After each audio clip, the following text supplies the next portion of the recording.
اعوذ باللہ من الشیطان الرجیم بسم اللہ الرحمن الرحیم۔ معزز سامعین کرام، السلام علیکم ورحمۃ اللہ وبرکاتہ۔ میں ہوں آپ کا ہوسٹ حافظ محمد کامران۔ خود پسندی کسے کہتے ہیں اور اس کے نقصانات کیا ہیں؟ حق تعالیٰ ارشاد فرماتے ہیں کہ نفس کو پاک صاف اور اچھا نہ سمجھا کرو۔ یہ کافروں کی شان ہے کہ اپنے اعمال اور اپنے آپ کو اچھا سمجھے۔ حدیث میں آتا ہے کہ خود پسندی تباہ کر دیتی ہے، کیونکہ آدمی جب اپنے آپ کو نیکوکار سمجھنے لگتا ہے تو مطمئن ہو جاتا ہے اور جنت سے محروم ہو جاتا ہے۔ حضرت بشر بن منصور نے ایک مرتبہ نماز پڑھی اور دیر تک پڑھی۔ اتفاق سے ایک شخص ان کو دیکھ رہا تھا، چونکہ خود پسندی کے احتمال کا موقع تھا، اس لیے نماز سے فارغ ہو کر فرمانے لگے کہ میاں میری اس حالت سے دھوکہ نہ کھائیو۔ شیطان نے 4000 برس اللہ کی عبادت کی، مگر انجام اس کا جو ہوا وہ سب کو معلوم ہے۔ غرض مسلمان کی شان نہیں ہے کہ اپنی عبادت کو عبادت سمجھے، کیونکہ اول تو قبولیت کا علم نہیں، جس سے معلوم ہو کہ عبادت واقعے میں عبادت ہوئی یا یوں ہی بیکار گئی۔ دوسرے نمبر پر یہ کہ اعتبار تو ہمارے خاتمے کا ہے، اور خاتمہ کس حال پر ہونا ہے کوئی نہیں جانتا۔ خود پسندی اور تکبر۔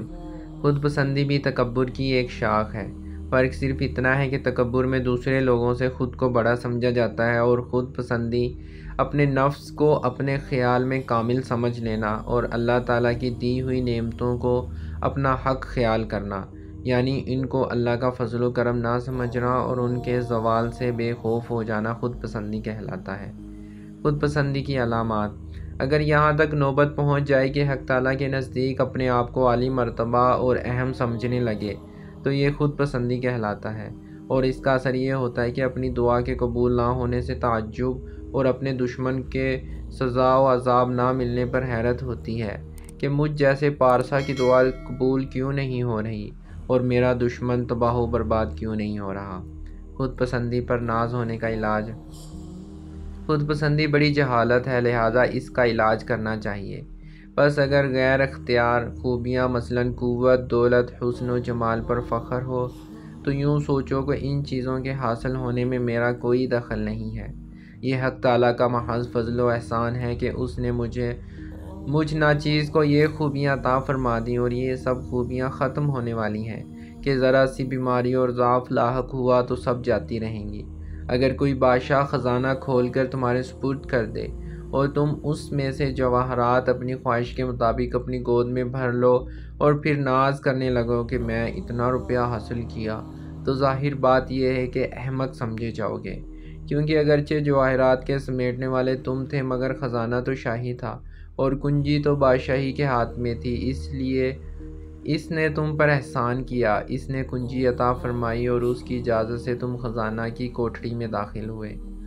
پھر اتنی بے اختیاری پر تم کو اپنے پر ناز اور خود پسندی کیوں کر درست ہو سکتی ہے؟ بس جب ایسا خیال کرو گے تو خوف الہی پیدا ہوگا اور سمجھو گے کہ جس نے بلا مطلب انعام فرمایا وہ اگر بلا قصور اس نعمت کو چھین بھی لے تو کوئی چوں چرا نہیں کر سکتا، اور کیا خبر ہے کہ یہ نعمت وبال جان اور عذاب کا سبب بن جائے، کیونکہ حق تعالیٰ فرماتا ہے کہ ہم نے ان پر ہر نعمت کے دروازے کھول دیے، یہاں تک کہ جب وہ خوش ہو گئے اور پھولے نہ سمائے تو یکا یک ان کو پکڑ لیا۔ جب یہ خیال ذہن نشین ہوں گے تو خشیت اور خوف تم سے کسی وقت بھی دور نہ ہوگا۔ اللہ تعالیٰ نے ہمیں جو نعمتیں عطا کی ہیں، چاہے وہ مال و دولت ہو یا حسن ہو، ہمیں اس پر نازاں اور فخر نہیں کرنا چاہیے، کیونکہ وہ محض اللہ تعالیٰ کی عنایت ہے، اور اپنے اوپر فخر کرنے سے اللہ تعالیٰ وہ نعمت چھین لیتا ہے۔ اس لیے کبھی بھی خود کو اعلیٰ و عرفہ نہیں سمجھنا چاہیے۔ دعا ہے اللہ تعالیٰ آپ کو اور مجھے ان باتوں پر عمل کرنے کی توفیق عطا فرمائے، ہمیں ایمان کی بہترین حالت نصیب فرمائے۔ اپنا بہت سا خیال رکھیے گا۔ اجازت دیجیے، خدا حافظ۔